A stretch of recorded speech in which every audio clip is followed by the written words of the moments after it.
That's it. Yeah, so I'm happy to join the game. Yeah, great. So I'll start. In the first time, I had feedback that I didn't introduce myself. So let me introduce myself. My name is Dov. I'm, I guess, I'm an agile coach. Interested in Taoism, system thinking, coaching, being present. I don't know, stuff, some fluffy stuff like that, making the universe better, perhaps. And do you want to introduce yourself? It's interesting. How will you introduce yourself? Amaranatho. Okay. What shall I say? I say I help people stay calm and connected in complex situations so that they can awaken to their true potential. Okay. And that's what you do. And what are you? What am I? Well, it's such a good question, isn't it? If we're really present right now, then I'm as much you as you are me.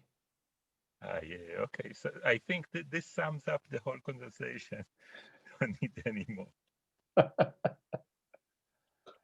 But it's true when you pay attention, isn't it? Yeah, when you really look and see what is happening right now. Yeah. Yeah. So Then, all of this, like the levels of no, I heard a talk today by Benjamin, like, and he talked about in a conference about systemic thinking and organization and stuff like that. And I'll start by something else. Yesterday, I heard another lecture there that talks about trauma in organizations. And the first question that the host asked was, what is trauma? And the guy said, I don't know how to answer this. And we can talk about this a long time. And even the definition of trauma is part of the causes and the solutions of a trauma. Yeah. So like it became, and the first question that I ask now is and yeah. So what are you?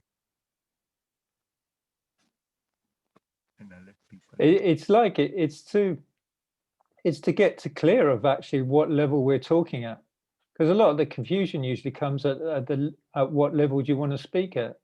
Do you want to speak at the individual, the human, the collective? We never really define that. We never say exactly what level we're talking at. So usually a lot of the spiritual mumbo jumbo that comes out is because of level confusion. So you know what? I have an idea, because again, I think that I'd like people to get to know you. Let's start by the outer layer, by the most simple layer, okay? Yeah, go on. Like your history and if you want, your function in the world and all. Thank you. So, Thank you. Yeah, do you see how intention and questions direct us? Suddenly we've hit a layer. It's interesting, isn't it? So then I can say at that level what I've done. So actually I've done everything backwards in my life. Actually, I started off as a computer geek. I was very successful at a young age. I was a technical support manager, traveled all over Europe and actually all over the world in a way, but at a young age. And then I hit the recession in England. I live in the Netherlands now, but I'm English. And I hit the recession, and I decided that I'd go to university. A friend of mine suggested I'd go to university. I come from a family where nobody went to university. So I went to university. I got a degree in AI, in artificial intelligence, and that sort of opened up a whole world to me, which I hadn't really understood, but it was actually my world. It started to explore, who am I? Because if you want to make computers like humans, you have to know what humans are like. So I started this journey, and I'd had enough of the computer industry already by that time. And I said I'd go traveling. So actually I hitchhiked around the world. I did that for 4 years. And when I was in Australia, in Perth, which is one of the remotest places in the world, it's a very interesting place to live, I saw an advert in the newspaper looking for a salesman, telephone salesman. So I went into this job and I was very cocky and confident. And I just walked in with my rucksack and my shorts and I said, I'll do that job. And they said, well, actually, I think you'd be better at door knocking. So actually, this was a charity where you go around tapping on people's doors and asking them for money. And it was a drug rehabilitation center. And I made a lot of money. It was quite unethical because I got 50% of the money, but I made good money for them and I made good money for myself. And in the evening, I would sneak back and sleep on the floor of the charity because I didn't want to spend any money. And they caught me.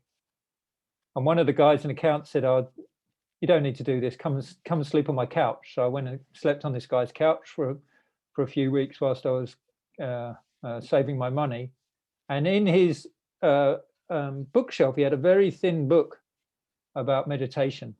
And I said, when I go to India, I'm going to learn this. He said, you don't need to go to India. The reason this drug rehabilitation center is does so well with the people that it looks after is because they use meditation. And you can join a course. I will organize that for you if you want to. So I said, yes, I want to do that. Because it's free. Because it's free. And I had no idea actually about this course. Right. All I knew, it was 10 days long and it was pretty serious, but most of the rules seemed obvious to me because I'd already been traveling, no speaking, no talking, no reading, being alone, all of the things that I had no problem, no problems for me. And as we got a little bit more time, I'll share another part of this little story, which is very interesting, which is I went hitchhiking to the gold part of Perth. It's where they dig for gold. And on the way out of that, I got offered a job to work in a gold mine. And they said, I'll give you 800 euros a week. I don't know what that means in money nowadays. Maybe it's 2,000 a week here, 3,000 a week, because it was a long time ago. I'll give you $800 a week if you work for 3 or 4 months, half a year or something like that. And I said, no, I don't want that. I want to go back and learn about meditation. I don't know why I said it, but I did. And so I did this meditation course and everybody kept coming up to me and say, why are you smiling and laughing all the time? Most people come on these 10-day hardcore retreats. It's meditation from 4:30 in the morning till 9 o'clock at night, only sitting, not moving that much. And you keep laughing and smiling. I said, well, it's what I'm looking for. So basically this set up a pattern in me, which propelled me to becoming a monk, really. And I returned to England. I lived in a retreat center for another few years, and then I basically said, I'm going to the monastery and become a monk. And that's what I did. So there was no thinking about this. There was no intellect. I know Keith's a career counselor, but I didn't consult one. All I did was say, that is what I'm going to do. And so that is what I did. I did very little research. I didn't really know what I was getting myself involved for. That I was ending up in a very hardcore, very, very hardcore monastic tradition, which involved not eating after midday, no sex, no drugs, no rock and roll, no dancing, you name it, we didn't do it, and just focusing on yourself. But I loved it. But politics hit, and after 10 years, I left, and I was running very successfully large family camps, large retreats. This is where I learned most of my skills about how to deal with complexity and uncertainty. And I really learned agility there in a way. I learned how to self-organize large groups of people and all the rest of it. So I walked out the monastery with nothing. You get a begging bowl. No, you don't handle money. Was offered a place on an organic farm in the north part of England, and then ended up in Australia via Malaysia. So I traveled the world for 5 years and set up my own brand, which was Playful Monk, which in itself is a story, but maybe I'll come back to it later on. And lived for 5 years in Australia, where I was just basically given a platform to do whatever I want. And it was quite a fantastic time for me. I ran all the workshops and retreats I wanted to do. I was running 10-day retreats, silent retreats, based on mindfulness and personal development. And then I did this 6-week retreat. So I did this 6-week retreat in the middle of the Australian outback, next to a monastery. And I woke up one morning early on, basically said, "That's it. You're no longer a monk. You're finishing."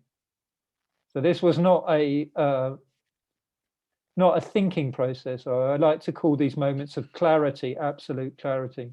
And I've always trusted this. Always trusted this. When I became a monk with the same energy, and I left with the same energy. And so I woke up, and that was it. I knew it was all over, but in the tradition of being a monk, I doubted it. So I doubted it for the rest of the other 5 weeks. And at the end, it was over. And I went back to where I was staying, where I was living. And I was living in a fantastic place, $1 million place, looking over nature, kangaroos. I had everything I wanted, really. I'd just been offered $1 million piece of land. And I said, I'm stopping being a monk. So I'll pause you here. I have to ask, where are you now? Like when you tell this story, what's going on? Actually, absolutely nothing, because this story is so integrated as part of my being. So I'm incredibly peaceful with it. There's no residue or emotion or upset or lostness or feeling of lacking, or it shouldn't have happened, it should be some other way, or disappointment or joy, or I'm really completely cool with it, but it's an important story. That's not to deny that it's an important story for me, but yeah, I just feel very peaceful. Okay, like for me, every time when I think about you, I'm imagining you begging for food. It's not even. Is it begging? How? Yeah, begging. Yeah. We were called alms mendicants. Yeah. No, because begging is please, please, please, right? Yeah, but it's a holy begging. So it's not please. Actually, when we begged as monks, there was no signs. There was nothing. You actually look down, you look like this, and you look down, and people have to work it out. So you're holding your bowl in your hand and you just wait. It's a very, very powerful process. I used to do it in England. You couldn't do it every day. In Asia, you can do it every day. But in England, we did it. I did it as a practice once a week. And I stood on the high street of our local town. And depending on the day that I went in, on market day, it was quite extraordinary. We'd get so much food. We'd get a rucksack of food. Even the market traders would give us food because it was known. And you could be quite cheeky with it, which was, I like chips. So, you'd stand outside of a chip shop, not to give any hints, of course, but, just happened to be that you're outside a chip shop. But it's a fantastic process because it's very humbling. Some Asian people will get down on their knees when they give you the food and put it in your bowl. Other people will, English people were so polite, they would say, what type of food you want? And say, well, it doesn't really matter, just whatever you want. And they say, no, we're going to spend money on you, what type of food? And then you'd say, want a cheese sandwich or, whatever it is.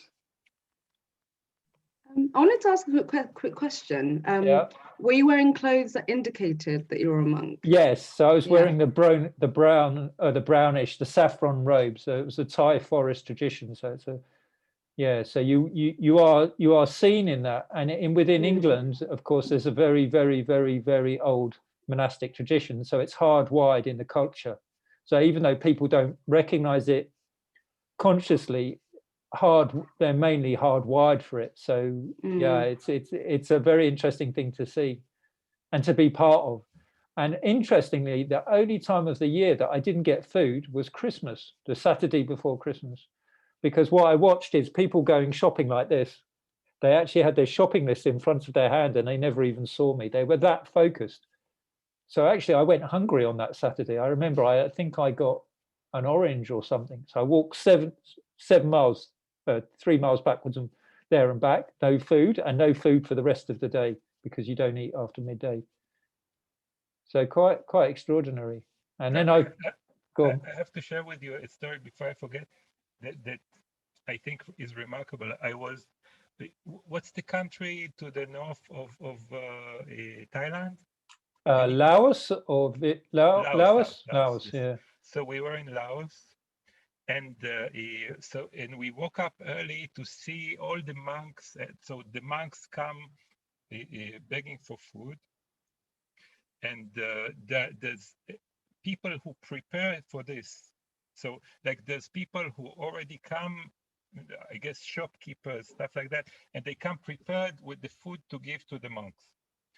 And also there are merchants who sell to the tourists food to give to the monks, like like feeding the I don't know what the Yeah, the birds, elephants. the animals in the zoo, like something like that. But it's not only this. So you can buy, what you buy is something, I don't know, rice bowl or something, and some snacks. Only the monks don't eat the snacks. So at the end of the line, there's a basket where the monks put the snacks back, and the people who sell it take it again to resell it. So it's a whole ecosystem around this process, Yes, and it's wonderful. Like it's wonderful, and it's also sad to hear, because it's the way rituals get lost. Also, it's where how cultures get decimated by traditions becoming static and not really alive. so now we touch coaching. I don't know if it's lost or changed. It's not alive. It's not really alive. It's a commodity. It's a token. I mean, there's something. Well, let me give you another example. Yeah. When I went to Indonesia, right, I went to Sumatra, which is the very far north of Indonesia, and they're very, very devout there. And I went to a very new Theravadan temple they just built. The Chinese that live there, money. And these people, they were so generous and kind when they were putting that food in the bowl, and the way that they distributed that food as well, and they gave to the, and I took it myself to the homeless. And also interesting in that country how Muslim people also gave us food. Why is it interesting? Because there's so much conflict in those parts of the countries between Muslims and Buddhists, and yet in Indonesia that wasn't the case, because there's so much tolerance there. The government pays for the Muslim government pays for Buddhist teachers and pays for Christian teachers. It's quite egalitarian there, although from the outside you wouldn't believe it, but they do. And so that when it's alive in that way, there's something. I get the point about the ecosystem as well. It's true, there is an ecosystem there, and to some extent that happened in England with the market. But the point is how do you make rituals alive? This is the again, if we put on our agile hats, or any coaching hat or whatever it is, how do you stop it becoming perfunctory? What do you need to do to make it a live tradition, a live process? Yeah. So I'll tell you the way I saw it. Yeah. The layer that I told you was an external layer. Yes. The shopkeepers were like we just sat, and more than we looked at the monks, we looked like there were 2 or 3 shopkeepers who I think they came. They're present more in this process than in maintaining their shop. There was one woman who, like, I guess she wakes up an hour early and she prepares food for them, and she's so radiant doing this. And all of this, what you call the ceremony or whatever of the tourists, is another layer that is meant for some economical thing which has nothing to do with it. It's like feeding I don't know what I'm talking about, feeding the kangaroos in Australia. Indeed. No, I get the kangaroos are alive, and everything is well. Only currently some Aborigines earn money from this. I agree. And one of the things I learned at the monastery was which that shopkeeper does is how to celebrate our goodness. In the West, we don't do that.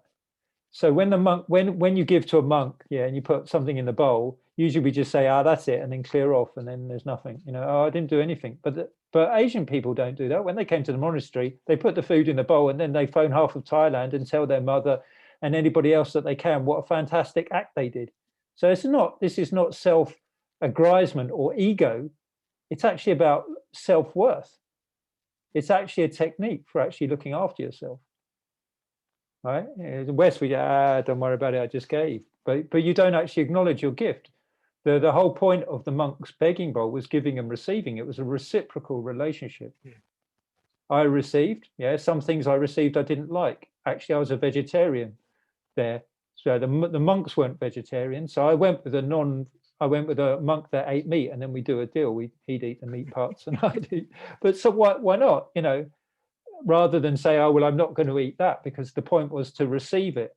Receiving stuff that you don't like is just as a powerful practice as receiving things that you like.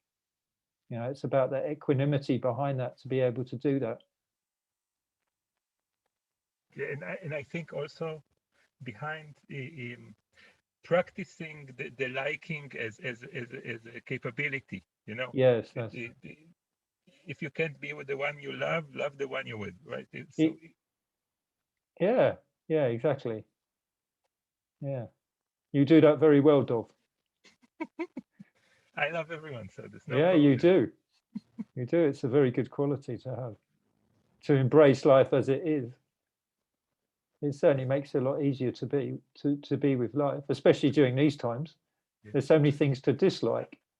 What do you mean these times? This year, you mean? Like this what's happening with COVID and For me, I don't know. I don't know why you say especially. For me, it's really. I'm sure there's tons of tragedies everywhere, but for me, it's like for this thing called humanity, it's a blessing. Oh yes, I'm not disagreeing with that. Not at all. But I guess you can find blessing in everything, but in this thing, it's really easy for me to find what a great gift it is. And why do you think yourself to like this or me? Yeah. And why do you think that is?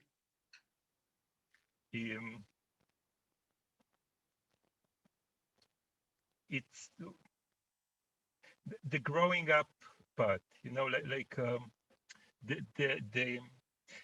if we go back to we start talking about organizations, agility, what's like that, you learn, whoever learn that what you thought that you will never achieve, you achieve in a second once all the other options are gone. Yes. Right. Indeed. That people really became less materialistic because one, you don't need anything if you live inside. Yes. Two, all the shops are closed. Yes. Three, you have no money. Yeah. And suddenly all the things that you were addicted to consumer-wise, let's keep Amazon on the side. Yeah, suddenly nothing. Why do I need new clothes? And I walk in my pajamas all day. Indeed. I had 15 years of that as a monk. Yeah. That's what my life was like. So I also don't find it that different in that way, because I like my classic one is when I was traveling a lot, you go to the airport, you walk in the airport, you've got nothing to do. You can't go into the electronic, well, you can go into the electronic shops and drool, but you can't get anything because you've got no money. You don't eat after midday, so that goes. Your clothing is the same clothing because you only get given a set of, you get one set of clothing, but you get a winters and layers, but basically you've only got one thing to wear, which is brown. You get one haircut, hasn't changed much. Life becomes very simple in a way. And yet we somehow make it very complicated with our minds. So you're sitting there and there's nothing to do, and yet the mind is like thinking about, last year, or the monk that you don't like, the food that you're not going to get, the shoes that you really want because you've seen another monk wearing those shoes, all these It sounds like petty things. Like my kids were when they were in school, they were like that, like the shoes part. Yeah, exactly. It is, because in a way it's no different. It's another sort of institution, because when there's no more focus, there's no more pulling out.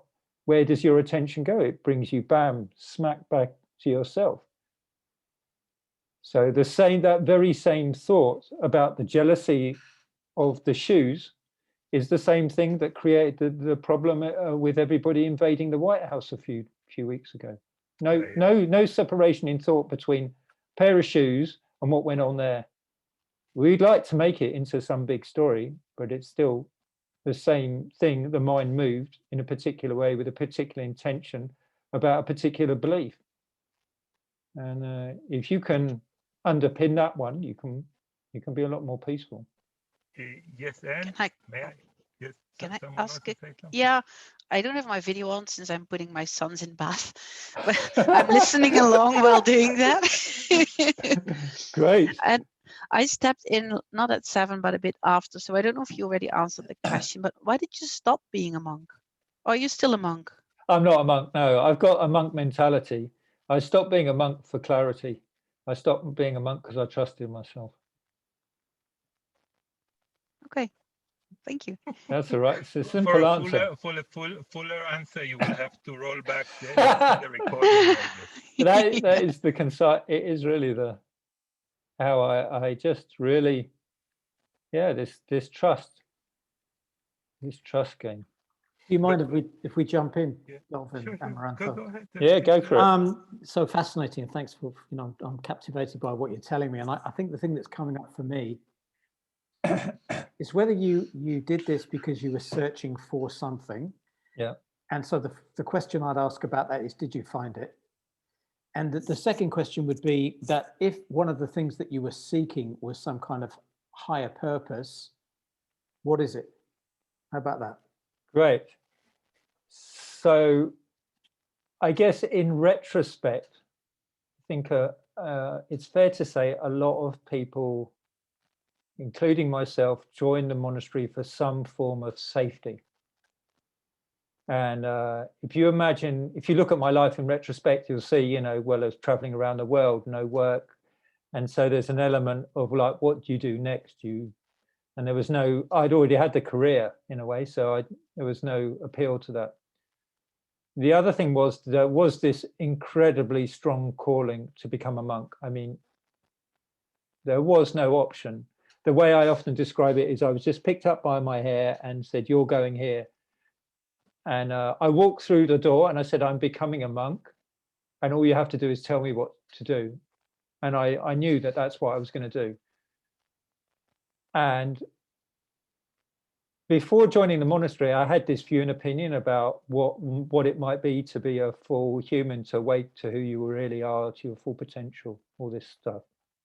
And before joining the monastery, even though I'd done a lot of meditation, I'd done really a lot of meditation, it was like an idea, it was a mental concept. And then when living at the monastery, it became much more of a reality because I saw it, I saw it being lived. I saw that as a reality. And so seeing that as a reality, seeing that in operation, then actually that gave me more enthusiasm and a drive to work out, well, how can this be? When I arrived at the monastery, maybe the second or third day, I saw the abbot and I looked at him and I thought, how's this guy so damn relaxed? I don't get it. He's always, he's smiling. And then it just kept happening. And it's not to say things didn't go wrong or bad. Lots of things happened, lots of terrible things happened. But on the whole, he didn't deviate much from that, except for in a few very extreme circumstances where it was totally valid. And so that made me think about it, like, what's he doing? Because I want some of that. And that's what propelled me. And so in a way, I recognize that in the end in myself. And, so I don't, what's purpose? Again, this is where it gets tricky, isn't it? On what level we're talking about. So on a human level, we all come in with a purpose in a way, right? And it's to live that, whatever you're set up to do. We're all so individual, right? So whatever that is that you feel you really need to do, that's the thing that you need to do. I needed to become a monk. If you ask me now, Amaranatho, you're going to go back and become a monk, I can't see it, right? But at that time, I needed to become a monk. And when I disrobed, when I stopped becoming a monk, I had the same clarity again about what I might do. And I haven't deviated much from that point, because the whole thing was to stay true to if we're to use spiritual language, awakening. If we're to use colloquial human terms, to your true potential, right? So I'm committed to that, and whatever that requires is what I'm willing to do. Whether that's because I chose a relationship, because I felt that was an important part to be understood as part of myself, whether to be a coach, or as I'm training now to be a supervisor, coaching supervisor. I'm doing that because that is where my purpose is heading.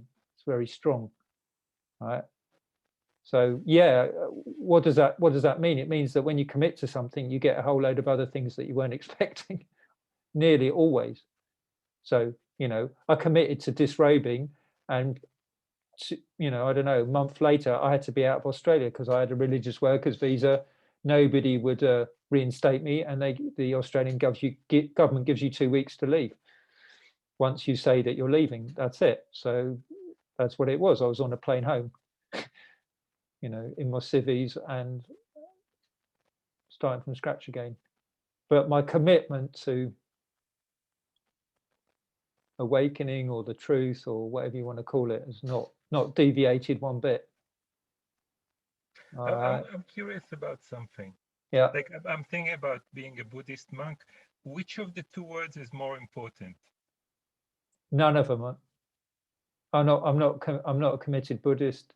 I'm not a committed not monk. in the sense of committed, in the sense of meaningful. Like, none of them. They're just the words, aren't experience they? of being a monk, like you talk a lot about monkhood. Well, when you spent 15 years of your life dedicated to something, whatever it is, whether it's washing dishes, it's going to be in your DNA a bit. I'm 5 years out, so I'm guessing in 10 years' time, 15 years' time, 10 years' time, probably, there'll be a lot less of it, because there'll just be more of Amaranatho in the world. But, I never committed to Buddhism.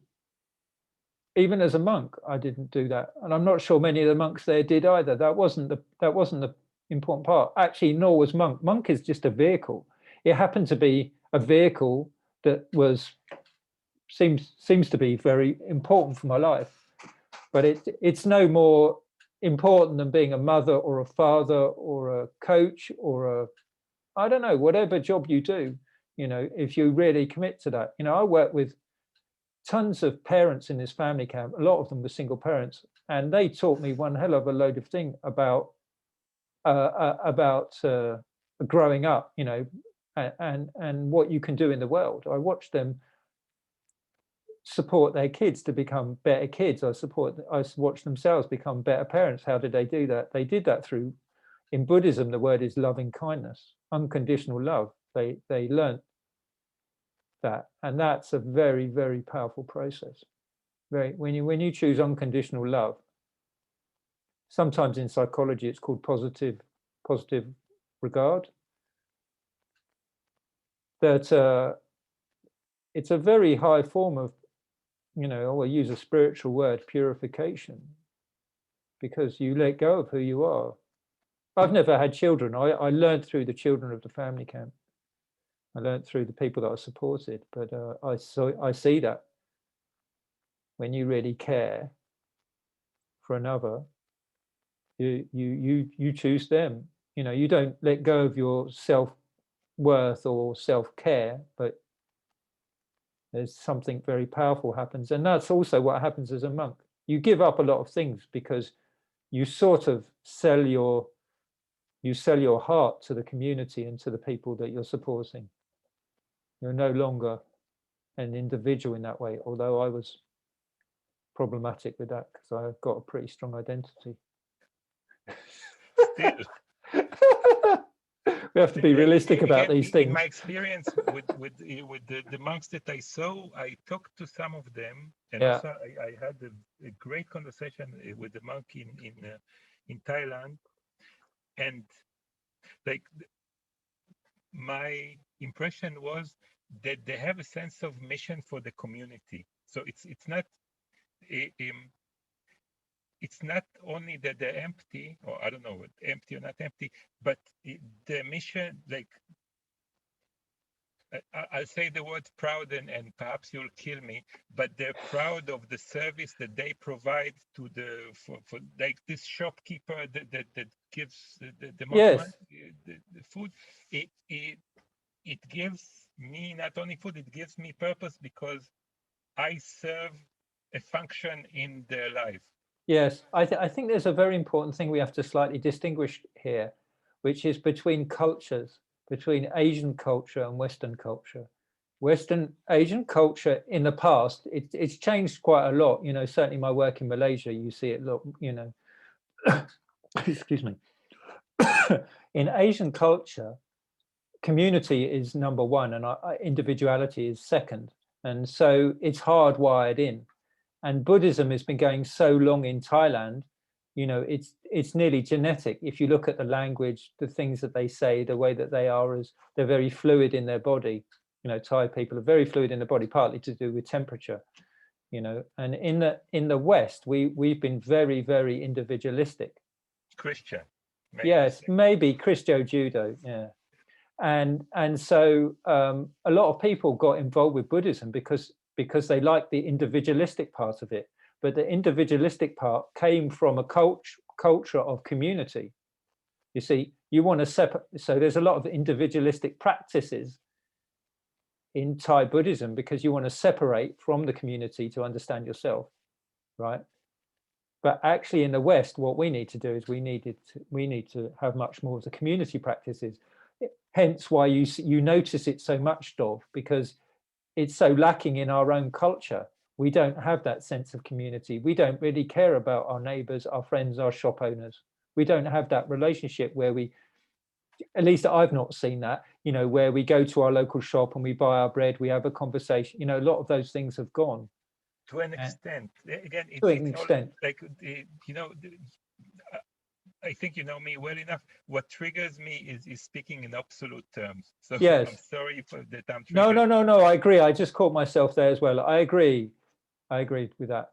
So it's not absolute, but it, you know, but it's a reflective point to see how one responds to cultures, yeah, and how one responds to these views. It's much more important than about the absoluteness of the sentence. It's about the noticing also your reaction to it. Yeah, it's good to point out because actually I hold this as a reflective dialogue, not as a it must be like this or must be like that. Yeah, like I just remembered I went to the pharmacy a month ago or 2 weeks ago, and it just at the beginning of last year I went to Nepal. Oh yeah. And when I went to the pharmacy, and the pharmacist, whatever, she asked me, how was it? And I said, what? Said, you went to Nepal, no? How was it? Did you like? And apparently I told her this, and I totally forgot. So this relation, you know, like, and I have a lot of examples like that. Yes. People in you know, sellers, like people in stores or whatever, bus drivers. I remember when I was in Holland last year, I had, I think, half an hour conversation with the ticket woman in the tram. True. So this connection is there. It's a question of where do you put your focus? What do you see? Does it also resonate within you as a person? Because, for example, wherever I go, I'm talking to people. You know, but I come from America, which is very individualistic. Yeah, okay, I'm from Minnesota, where you have to protect people when it's so cold outside. So we have a community, but we still don't talk to our neighbors Yes. at all. Yeah. You know, but again, it's weird. Wherever I go, I'm always talking to people. A lady today, she's Asian, and she said to me, "I haven't seen you in so long. How are you?" Well, what? Just I don't understand. Why is it weird? No, I'm asking. Is it what we resonate? Sometimes. Oh, I see. So you mean what we put out? Yeah, which Yeah, brings people to us. It can be. It can be once you've broken out of your identity. You know, we have to be careful about who's speaking here as well. You know, you've all done work on yourself a lot, But and even that if and not, that help so that I helps think us to see through a lot of these things. And so then they're not. And I have the same experience. You know. I don't think it's a function of how much you work on yourself. If you see the world the way you see the world, one, it's a feedback loop. You know, like if I know that everyone is evil, then when you're evil, I will give you reinforcement for this, and when you're not evil, I will not. Yeah. And two, I will perceive for myself the evil parts. So I make the world more evil, and I make myself more evil without any conscious training. Yes. So whatever, and if you're good without, I don't know, good, evil, whatever, whatever is whatever you search, you buy a new car, and suddenly you see tons of models like this on the highway. They were there all the time, only you didn't notice. Now that you're looking for that, right?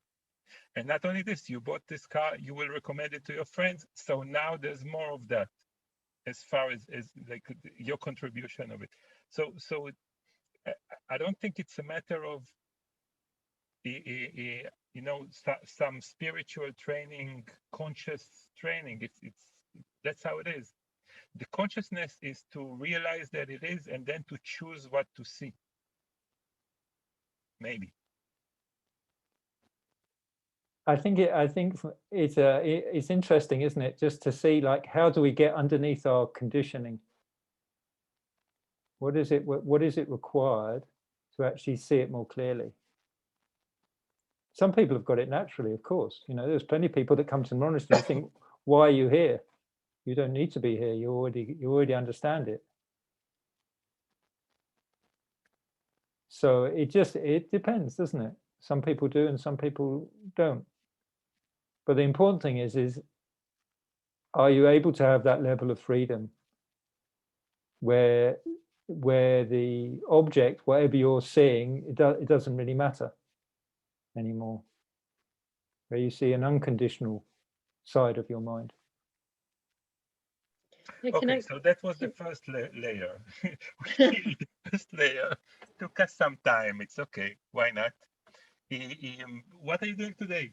Like, so we ended at I don't know the middle. I don't know how to measure, but we ended at some point. Where are you now, and how do you use, or I don't know, use is a good, if it's a good word. Yeah, okay, yeah. I mean, I guess at this time, I guess I took my energy from being a monk and thought, what could I do with it?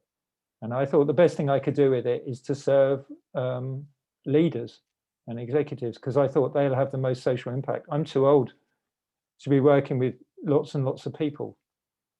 I thought better to work with one or two people that have a bigger influence on a wider group of people. And so I'd already worked with so many different people, from billionaires to poor people on the street. So I'd worked with already a variety of people, and already started a sort of coaching practice as a monk as well. What do you mean work? Yeah, I guess, well, work as in I started doing one-to-one coaching with people. I was running workshops already, self-development workshops, awareness workshops as a monk.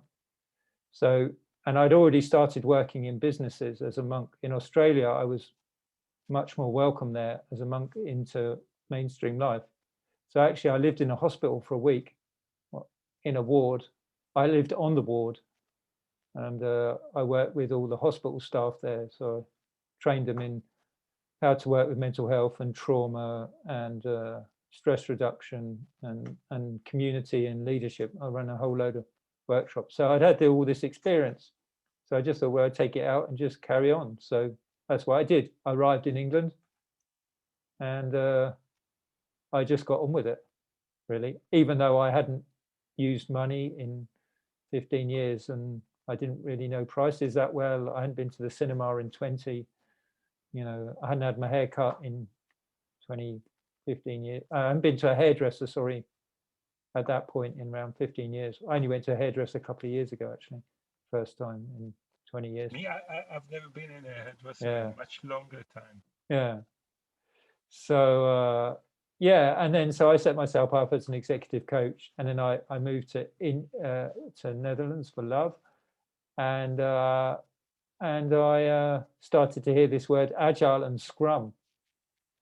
And I kept hearing it a lot, and I was thinking, I don't know what's this. So I looked it up on the internet, found out what it was, and thought, well, I ought to learn a bit more about this. So I went and did a Scrum Master training, and then that was hilarious fun because I was the oldest guy in the room, the one with the least amount of experience in terms of working in a company, but actually the most amount of experience of actually doing it practically. So that was fun, and then I got involved where I met you, Dov, in the play agile events because I'd done No, we didn't meet there. Didn't we? No, we Where met in did- GCC. In Doug's thing. In which? In Doug's room. Oh, that's right. We met in Doug's thing. That's right. Yeah, we met there. Sorry, the Enlivening Edge. Yeah. Yeah. Yeah. That's true. That's right. And then we met in the play thing. Yeah. So so I did these agile play events and a bit where I met Doug in the met Dov, sorry, in the self-organizing events. And then it just kept going. And then the last year or so, I was getting a bit like, to get work, people were saying, so are you a coach or are you not? You know, and I was just like tired of hearing that conversation. So I thought, why don't I just get an accreditation? And then I started to realize actually coaches, I've gotten better with coaches. And so I decided this year to do this last year, this coaching supervision thing. And and then started to bring that into agility and leadership. And yeah, it's been a funny old journey, really funny old journey. You know, I went from being a monk to working with startups and big companies here, just like that. And people say, well, how did you do it? And I just said, I trusted myself, even though I made a ton of mistakes. I didn't know how to network. What do you mean mistakes? Like this, now it sounds interesting. Yeah, so like I came to Netherlands and I didn't know how to network, right? So I just networked like I remember doing 25 years ago in England. It was like so You begged. Yeah, not begged, but just, you know, I didn't really know. I didn't understand Dutch culture enough to know which networking dues to go to, which were just waste of time and just people chatting to each other over a coffee, and which ones, you know, which companies. And so, you know, there was a lot of mistakes happened. It's interesting, you know, that word mistakes. I was thinking about this quite a lot in terms of like agility, because I was doing this IKEA cabinet making at Christmas, and I read the instructions wrong, and so I made a lot of mistakes. And I was saying, oh God, I made a lot of mistakes. And I'm thinking, this is not agility, right? This is a big experiment, and you can just start again, right? So it's interesting how you can have in one field like that sort of mindset, and then how it shifts over, you know, how it or how it doesn't. So just catching myself there, I was thinking, oh yes, that's not really mistakes. It's just, you know, safe to fail. And that's what I've done. I've just made it sort of safe to fail. Yeah. So there's been lots, you know, learning how to make sales calls, learning how to, you know, LinkedIn, social media, Facebook, all the posts that didn't work, the wrong wording, all the advertising I didn't get right, you know, all the things that where there was no responses to it. And yet somehow it still works. It's kind of, it puts a smile on. Works, Say again, sorry? Define works. It's Define works, yeah. I guess. I think I write really well. And then I look at posts I wrote, stuff I wrote 2 years ago, and it's really badly written. Only 2 years ago, I thought that I wrote really well. So Yes. it's the same thing. Define works. It's if your ability is to define the now as works, then it always works. Yeah, yeah, I agree with that. I think that's a good way of describing it. Yeah, it always works at in this moment. But the little person of Amaranatho, of course, says it doesn't, and it's mistakes, and it's a problem, and all the rest of it. That's the way he's conditioned a bit, and I have to let him be part of the scenery as well. You know, he's part of the process. And you have to say something about your name. My name, yes. So my name, Amaranatho. Why did I keep it? Because it's my name that I gave, that was given to me as a monk. And how does that work? Like what? Yeah. So, well, you get given it one day before you ordain, and interestingly, in Thai culture,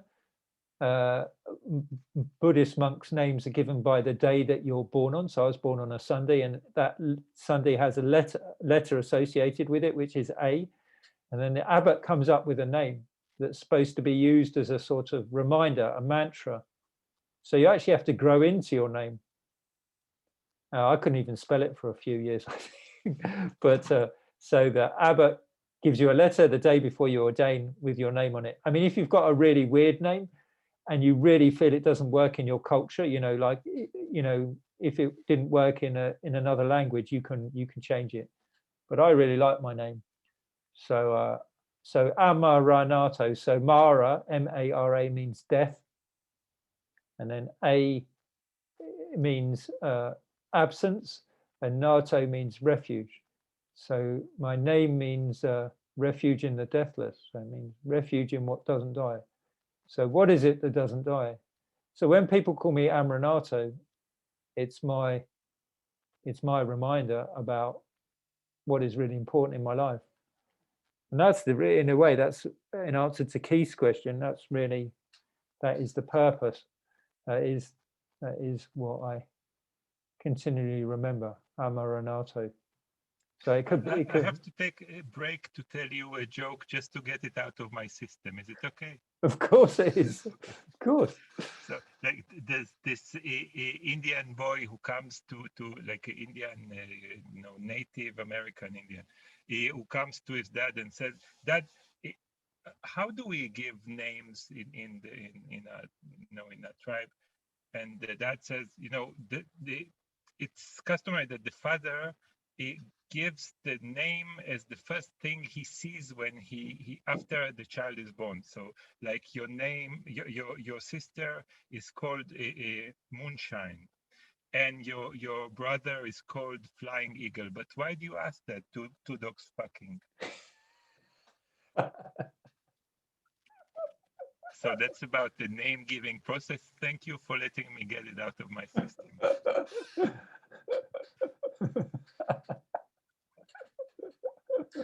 I'm glad you got it out your system. And now that you're laughing, let's talk about laughter. Let's talk about laughter.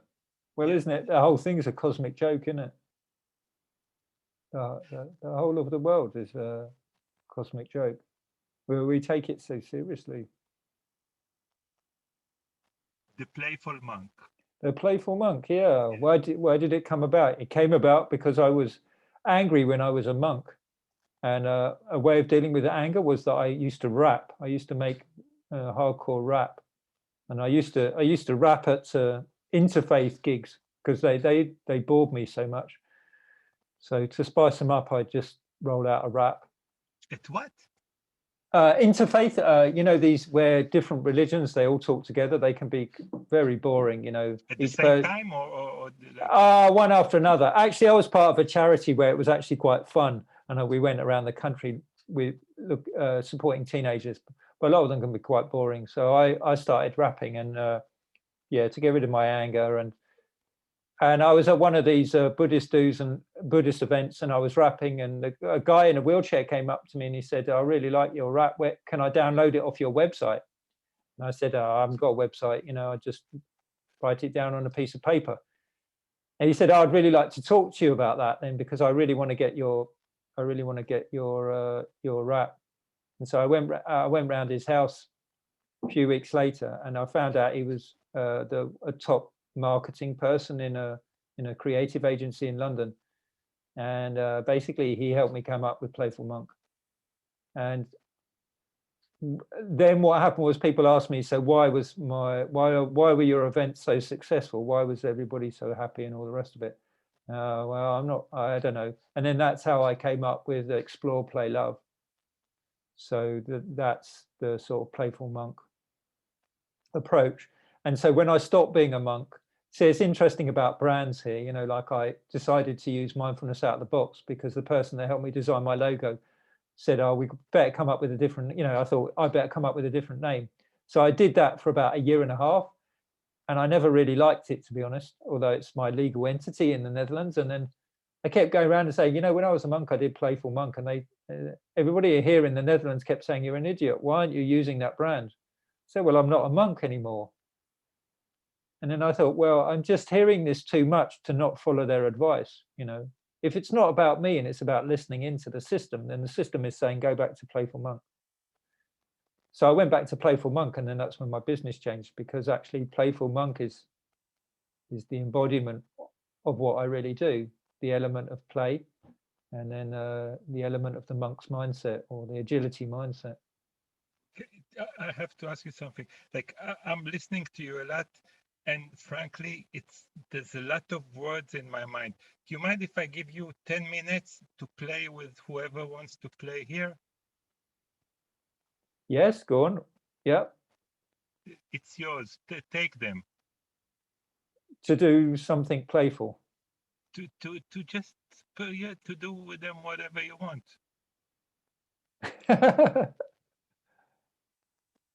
Sure. Whatever you want. with our consent, right? We're all adults.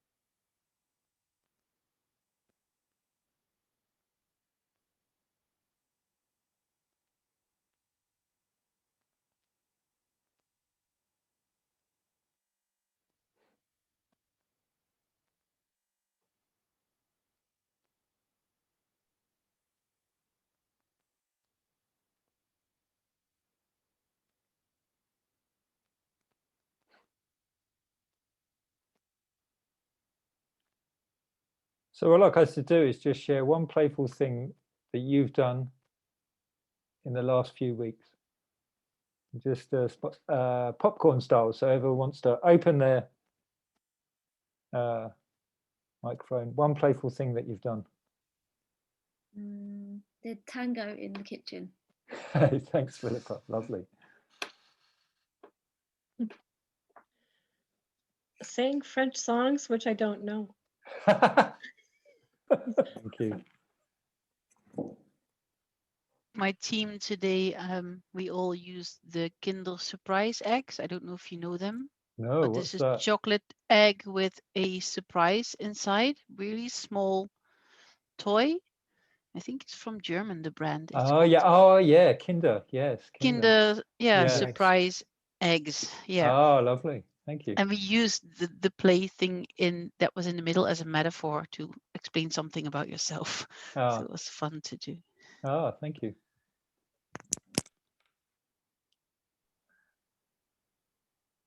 actually, the last playful thing I did was with my niece. I was also doing, when you said you were rapping, I was also doing a similar thing with her, but it was just the most rubbish raps in the world. And I was just joking with her about it. And apparently, like, it's been, I don't know, a couple of weeks later, and she's 5, and all she's been doing apparently all day is just like making up raps and rapping to herself. So I feel very touched that I've left, you know, my joking raps with her. Yeah, thank you. That's lovely. So you probably saw the kitten there. I did, yes, Keith. Yeah. That's non-stop play. Yeah. That is absolutely non-stop. Makes for incredible Zoom meetings with the most serious of people. Yeah. And all of a sudden, excuse me, but I have to just move my kitten out of the way. I have a video background of cats that, like, you know, with the couch, with a lot of cats that are going just in the apartment. Yeah. Yeah, I've got 2 actually. One big one, one small one. But what's great is that you learn a lot from animals, don't you? And if you talk about playfulness, Amaranatho, I mean that's something you see that they exist for, to eat and to play, essentially. Yeah. Can learn a lot, can't we? Can. Yeah, thank you. Lovely. Thank you. The last playful things, kind of an ongoing thing in my household. We have a collaboration household with 3 people. And so we don't have any cats at the moment. So I play with my roommates in terms of I will curate funny stuff that I find, and we'll be in a different room, and I'll wait till we're close enough where I can hear them laugh, but far enough where we're not, we're not around each other. And so then I'll just slowly start sending things, and I can do them in an order that I know will particularly tickle them. And then it's, you could just hear the laughter build, and I'm in here laughing by myself because I can hear them laughing, and then we can hear each other laughing. And then there's this, there's definitely, the endorphins and the, what is the OxyContin? Oh, oxytocin, yeah. Oxytocin. And that's just, I like that. That's fun. Thank you. Just winding up your partner count as well. That's very fun. Definitely. See what it does when we just share like this and bring it in. It's kind of that community space again. It's so lovely to be part of it, and so simple.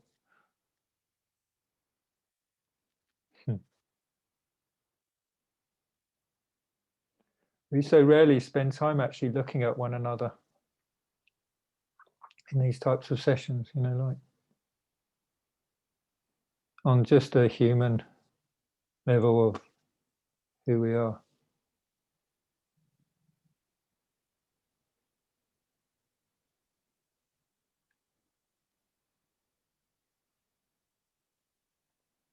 Can I ask you the same question? Yes, you can.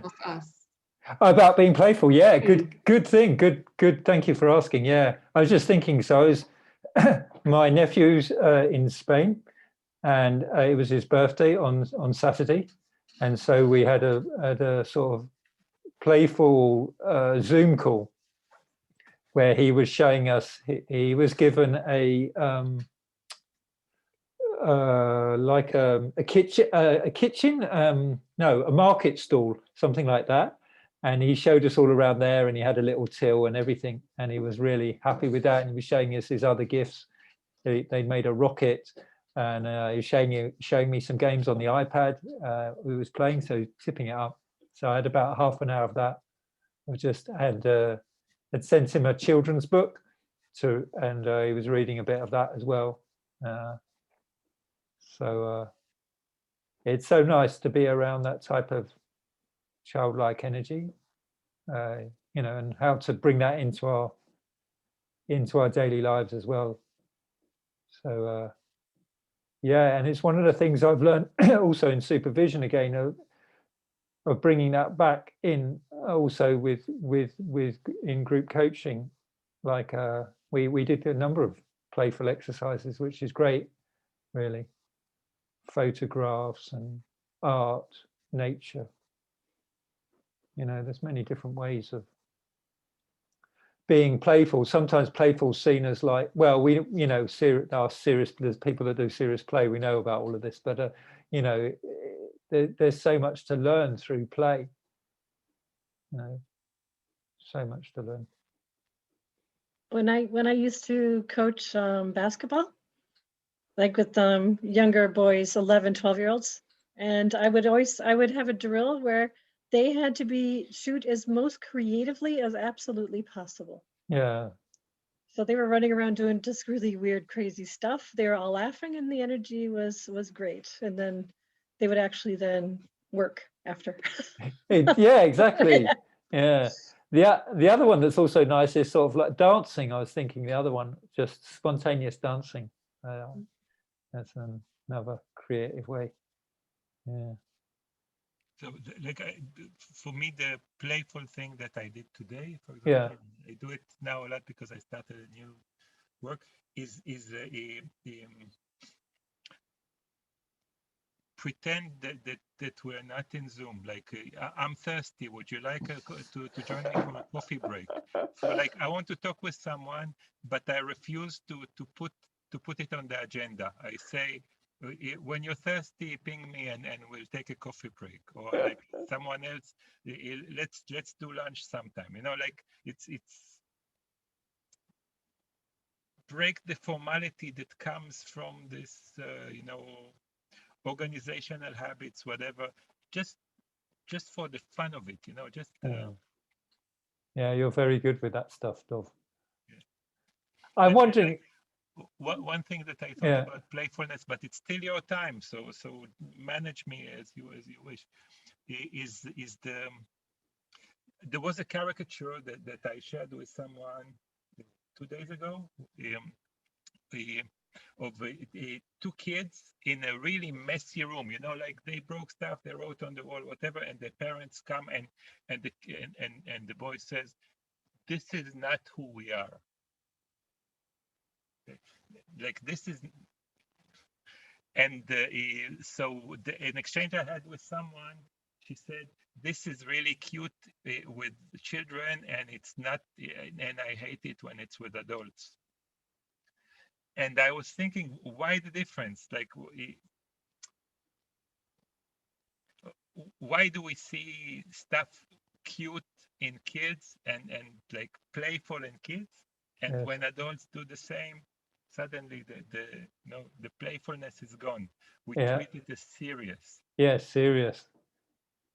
I have the same question in my mind. I always think being an adult is a very dangerous position, and I don't recommend it to anybody. I recommend having an adult mind, but the actual adult position is a dangerous one because it's so fixed. And the kids are never fixed in that way, you know. Can I ask a question? Yeah, why not? When you're working with the executives, and I'm sure you try to get them to play. I do, yes. I'm curious what happens, because in many companies don't want people to play. Yes. So interesting thing is I found the more that the executives come home to themselves, the easier it is to play. And so it's for me, it's a sort of natural emerging thing. And also I have a slight selection bias, of course, that people are coming to my brand because it says Playful Monk. So somewhere in their mind, they're thinking, you know, some of them are thinking, well, I want to do more play. I want to be more playful, more creative. So there is that bias in it a little bit. But I find given enough time, I can't think of anybody that's not done some type of play, especially when they've got kids. You know, because of my experience of working with kids and that, then it's a lot easier to explain to them, and they get much more opportunity. But and I'm not sure again how much of it is really. Well, I guess the ones that are really right at the edge of burnout, yeah, then it's tricky. Yeah, that's much tricky. Yeah, but on the whole, yeah, it just happens. We start speaking about it. They say, "Oh yeah, do you remember? I know your frameworks: explore, play, love," and then they say, "Oh yeah, it's probably about time I did some play." You know, and then, oh yeah, that's probably a good idea. How should we do that? What should we do? You know, and then we just see what happens. Does that help, Virginia? I want to address that as well, if I Great. I think it's a matter of framing. You know, there's a difference between someone playing and someone labeling what they do as play. And one thing that you can do, like it's same thing as agility, as a lot of things. Separate the labeling from the act, right? You don't have to call it Scrum. You just say, do you mind, like, let's have a 5-minute meeting every day to synchronize whatever, and you build it up. You don't have to label it. Yeah, that's nice. And the other thing is just the opposite. If you want to enhance my playfulness, and I don't play, it's never true that I don't do anything for 100%. Let's say I don't do it 99.9%. When you catch me in this 1% of just, you know, like holding the door for you when you come in, you say, that's really playful, great. And you can start labeling things they do as play. So like for me, these are the two directions that you can take. That's very nice. I'm wondering if there's any other questions you'd like to ask that's burning in your mind, Dov. You talking to me or to Yeah, everyone? to you. Yeah. I have a burning question, which I always ask myself: what the hell, in your opinion, is the difference between Taoism, which is my thing, and Buddhism? What? Like I'll tell you, well, like the answer I got, and I got it from a Buddhist monk, is that in Buddhism there is the thing of good and bad exist, right? Like he said that they don't accept people who committed crimes like killing. If you murdered someone, you can't become a monk. There's some definition of good, and in Taoist, it's like the Taoism just said, shit happens. Like there's no value to anything. Nothing says that being a saint is better than being a Hitler. Yeah. Okay? And when I talked to you, you said, yeah, but because that's how they see it, but that's not how I see it. So that's why, like. Yeah, I just wasn't brought up on that language at all. So it didn't really matter. You see, it didn't really matter for me about whether it's Buddhism or Judaism or Christianity or any other thing, really. It was about understanding the nature of mind. And so I was very fortunate in a way with the teacher that the teacher I had, that I never got into that position. I didn't have to hold that view. I wasn't expected to hold that view at all. So in fact, that wasn't what was important. The most important thing was finding out who you are and understanding how your mind works. And as you understand how your mind works, all these questions and statements, they drop away. They no longer important, really, whether you're this or that or the other. And it's kind of a relief in the end. It's just like we need labels, we need words to be able to communicate. Otherwise, we'd have a bit of a weird conversation here. But I know with you it'll be fine, and for those that are comfortable with silence, yeah, it's fine as well. But it's an expedient means, language. But it can also block us from actually seeing what's the truth, what's really what is peace or reality. But any word, any language will always get in the way, because it's freedom is beyond language, peace is beyond any language or description. It reminds me what Benjamin said today. Like, there's 3 phases of growth of an organization, of anything, is dependence, independence, and codependence. And I love that. Like, it's you start not knowing language, and then you become addicted to language, and then you let go of language. Yeah, that's it. Yeah. And that seems to be the way that we develop as human beings. We come into the world, we don't know nothing, and we learn something, and then we have to unlearn it. Like today I had, again, it's a new job. So I talked to someone, and I said, I consider myself a mature agile coach, whatever, because unlike a lot of people, the one thing I know is that I know nothing. Yeah, you do a very good job at that, though. You bring that level of maturity into what you do and the way that you interact. You know, and that can only benefit everybody around you. And you said something, you know, I hate models, but you said you have your model of 3 things, right? Yeah. Can you say something about that? What, explore, play, love, you mean? Yes. Well, Lisa, I mean, what I noticed is that the work that I did was all around like exploring, like what we're doing now, co-exploring together.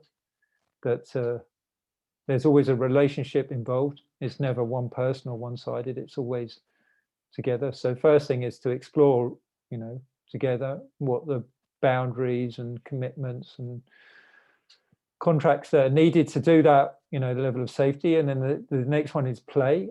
So play, you know, so that, like what you said about framing, it's another way of describing it. So play for me is actually about being embodied, about using your body. And it's also about this, what we see in kids, you know, that they're not limited in any way. And play is usually about attention. Kids usually attend very immediately to what's going on in the present moment. So play always normally puts you in that place of attention of what's happening now. And then love, when you bring explore and play together, usually creates friction. It usually creates,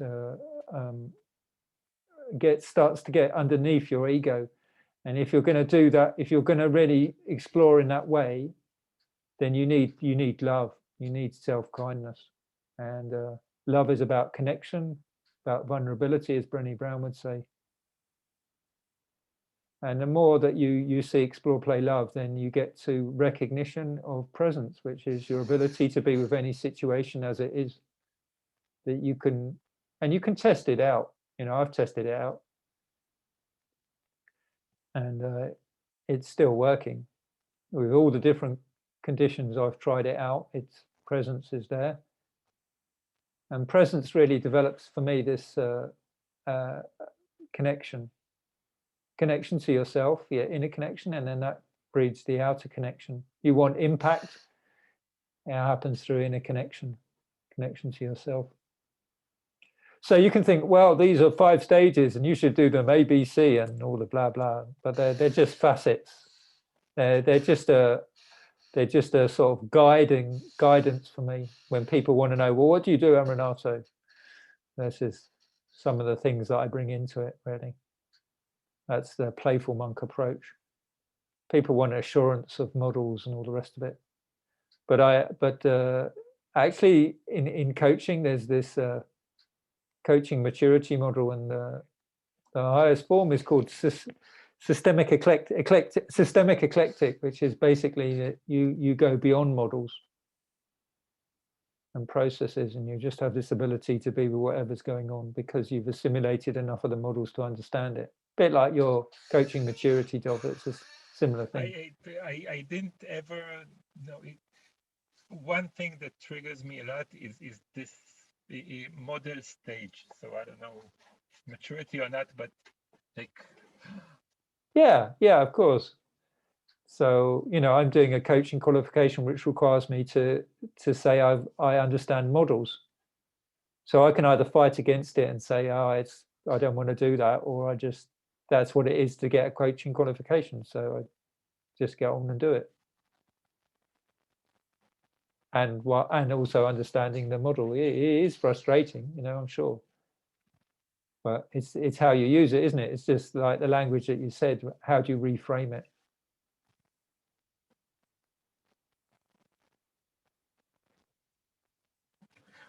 one thing, like, I'm asking myself while you're talking, you're so calm. What triggers you? Oh, that's a complete, yeah. I mean, I'm glad you said that. Like, you know, because I get triggered by a lot of things. I got very wound up about this IKEA cabinets at Christmas, right? You know, because my partner said that's going to take 5 days, and I said no, it's not. You know, I'm going to do that in 2 days. You know, who won, of course. You know, my partner did, because it took more than 5 days. You know, so you know, yeah, all sorts of things trigger me. You know, it's not that I'm not triggered. I get triggered by a lot of things. I get upset by a lot of things, but it's the way that you're able to respond to that, which is the gift. It's not that I don't get angry or feel nervous sometimes or any of these things. I do, but they come in and they go out, and it's quite extraordinary to watch it. Sometimes I'm surprised myself. A couple of years ago, I had an allergic reaction which shut my throat, and I watched myself sort of like choking in a way. It was quite interesting. Well, it wasn't interesting at the time. My whole body was shaking, but it was interesting. It's true. And I just watched it shut, and then watched it shut. And then I remembered somebody told me what to do when you have these types of things. And then I did that thing, and then it opened it up again. You know. So it wasn't that I wasn't nervous or upset or concerned. I was very concerned. I mean, it's in spite of myself. It's not that, you know, it's in spite of Amaranatho. I don't understand. Well, it's in spite of my personality that I'm still able to do these things. It's quite, you know, like, I think Amaranatho, could he really do that? I don't know. He's always thinking about this, that, and the other. But somehow, in this trusting process, it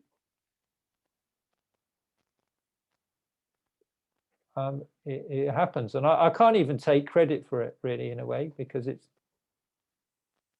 not me that's doing it. Yeah, I don't know about taking credit. It's a yeah. We're opening a big topic about what is credit. Like, nothing is original, right? It's a nothing. And not only this, and this, like, it's a topic that I come to a lot. This I think the identity, Amaranatho, Dove, the agile community, the American people, whatever. It's such an artificial construct that we get caught up in.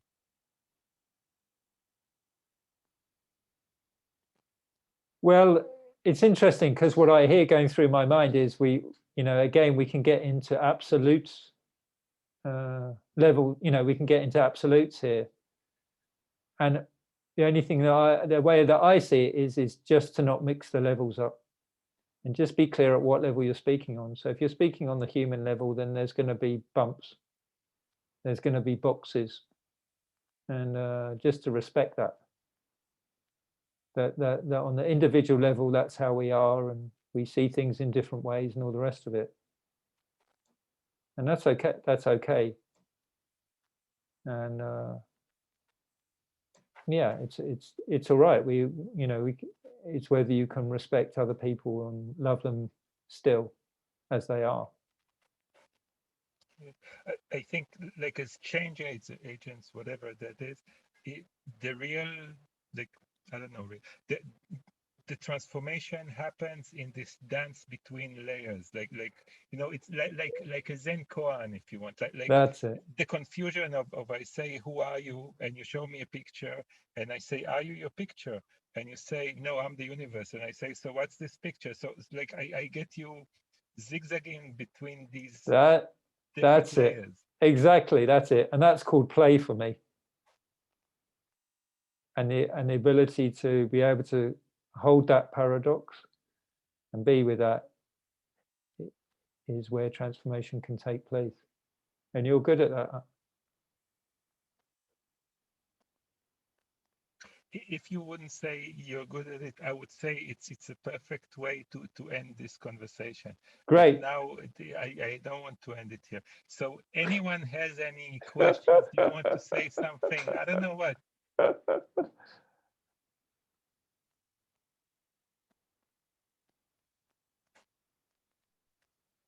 Sharon. Okay.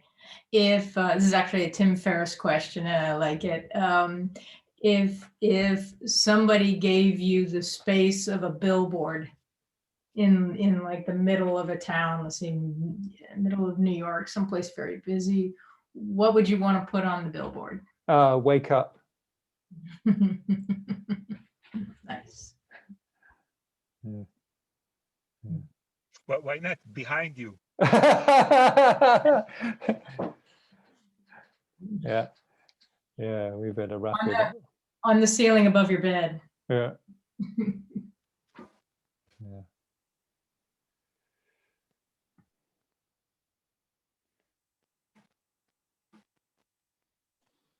Where is your most favorite place in the world? Oh gosh, this is where we get. I really love Australia. It's deep in my heart. I particularly enjoy Perth because it's so remote. I think it is the remotest city in the world. You know, it's 3,000 miles from Adelaide. It's quicker to go to Bali than it is to go to any other Australian city, and it's very, very, very, very, very old land. And I've been to a lot of places. You know, could say probably also Burma a little bit, Myanmar, but Australia is a really beautiful country. Yeah. And it's partly why I like living in the Netherlands, because it's the closest I can get to this sky that behind me. This is, you know, I can see this most days, this quality of open sky, and that's what you get in Australia, but even bigger, if that makes sense. Yeah. So because like we have to close. Yeah. The last question. So I'm looking for one last question, and I will let you choose it. So what question would you have liked to be asked?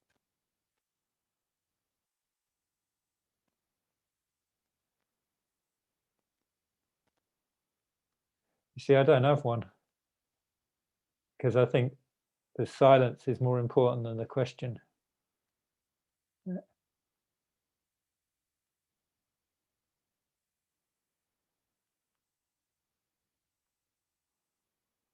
That's a good way to end for me. Thank you very much for inviting me, and thank you all for being here. It's been an absolute pleasure. Thanks for you. coming. I really like you. Hi, nice to meet you. See ya. Hugs. Bye. Bye. Bye. Bye.